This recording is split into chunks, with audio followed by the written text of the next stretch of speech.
Hello friends, welcome to my channel cooking and chatting. আমি শ্রাবন্তী আর আজকের আমার রেসিপি হচ্ছে মটন কিমা ডাল, যেটা খেতে খুব টেস্টি হয়। আপনারা যে কোনো অকেশনে এটা মেনুর মধ্যে রাখতে পারেন, তাছাড়া যে কোনো সানডেতে এটা বানিয়ে ফেলতে পারেন। অবশ্যই গরম গরম ভাত এবং স্যালাডের সঙ্গে এটা আপনারা খাবেন, এটা খেতে অসাধারণ লাগে।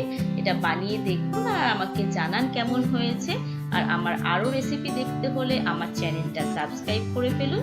তো চলুন দেখে নিই এটা বানাতে কি কি লাগছে আর কেমন ভাবে বানাতে হবে। আমি এখানে 100 গ্রাম মটন কিমা নিয়েছি, এটা ম্যারিনেট করে রাখতে হবে।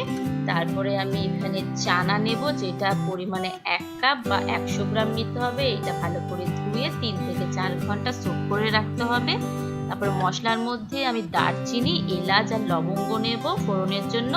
তারপরে হাফ টিস্পুন হলুদ গুঁড়ো, 1 টিস্পুন শুকনো লঙ্কা গুঁড়ো, 1/4 টিস্পুন ধনে গুঁড়ো, 1 টিস্পুন এইটা গরম মশলা গুঁড়ো আর হাফ টিস্পুন জিরে গুঁড়ো।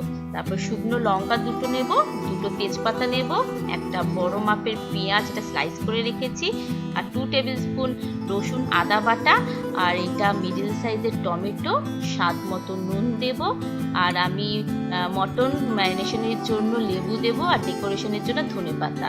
তো চলুন শুরু করা যাক আমার এই রান্নাটা। প্রথমে আমি মটনটাকে একটু ম্যারিনেট করে নেব। আমি কিমাতে হাফ টিস্পুন নুন, হাফ টিস্পুন লঙ্কা গুঁড়ো এবং লেমনের পিস দিয়ে ওটা ভালো করে চিপে জুস বার করে ভালো করে একসাথে সবগুলোকে মিক্স করে নিয়ে 2 থেকে 3 ঘন্টা ম্যারিনেশনের জন্য রেখে দেব। সাইড বাই সাইড আমি ডালটাকে বয়েল করব। প্রেসার কুকারে প্রথমে 1 গ্লাস জল দিয়ে এর মধ্যে ডাল দেব, তারপরে 1 টিস্পুন নুন দিয়ে এইটা আমি 20 থেকে 22টা সিটির জন্য ওয়েট করব। আপনারা চাইলে এর থেকে বেশিও দিতে পারেন, যেরকম ডাল সিদ্ধ করতে লাগবে সেই অনুযায়ী সিটি দেবেন।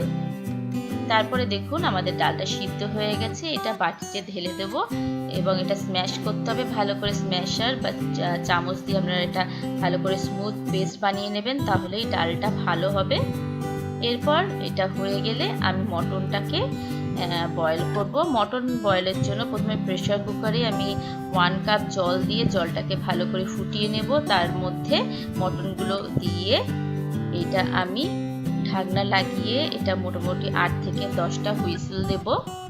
এরপর আমি রান্না শুরু করছি। ফ্রাইং প্যানে 2 টেবিল স্পুন মাস্টার্ড অয়েল দিয়ে দিলাম। এটা গরম হয়ে গেলে আমি এর মধ্যে ফোড়নের জন্য এলাচ, লবঙ্গ, দারচিনি, তেজপাতা আর এটা শুকনো লঙ্কা দিয়ে দিচ্ছি।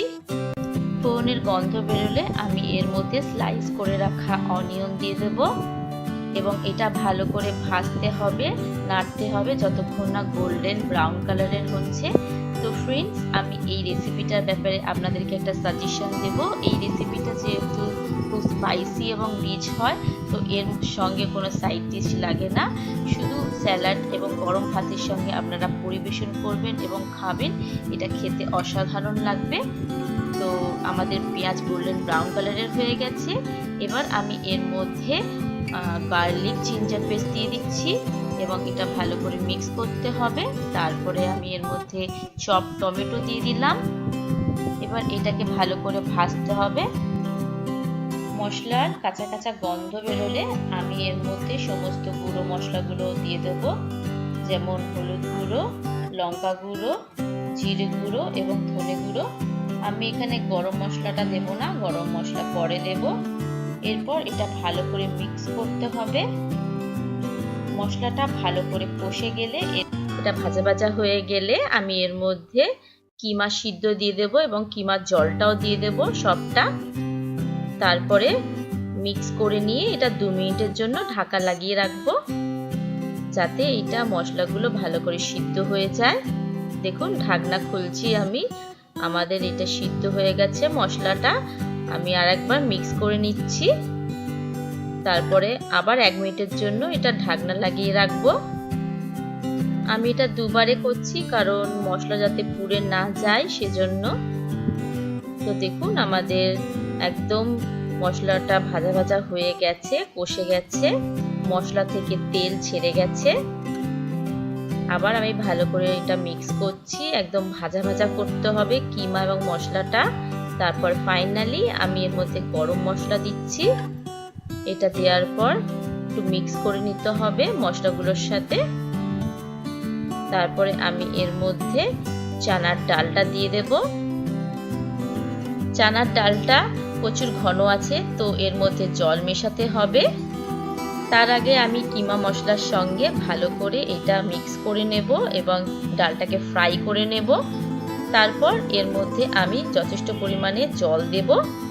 তো ফ্রেন্ডস, আপনারা একটা জিনিস খেয়াল করে দেখবেন, আমি রান্নার মাঝখানে একবারও নুন দিইনি, কারণ আমি কিমা সিদ্ধ করার সময় এবং ডাল সিদ্ধ করার সময় যথেষ্ট পরিমাণে নুন দিয়েছি, তো আর নুনের দরকার নেই। তবে আপনারা টেস্ট করে দেখবেন, যদি লাগে তো দিয়ে দিতে পারেন। দেখুন আমি জল দিলাম, ডালটা বেশি ঘনও হবে না আর বেশি পাতলাও হবে না, সেই বুঝে আপনারা জল দেবেন। এটা ভালো করে মিক্স করে নেওয়ার পর আমি এর মধ্যে ধনেপাতা কুচি দিয়ে দেবো।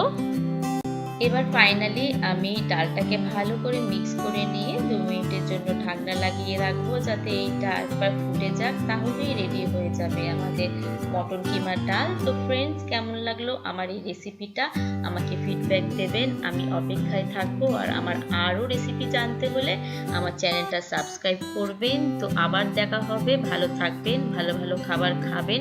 চলি তাহলে, বাই।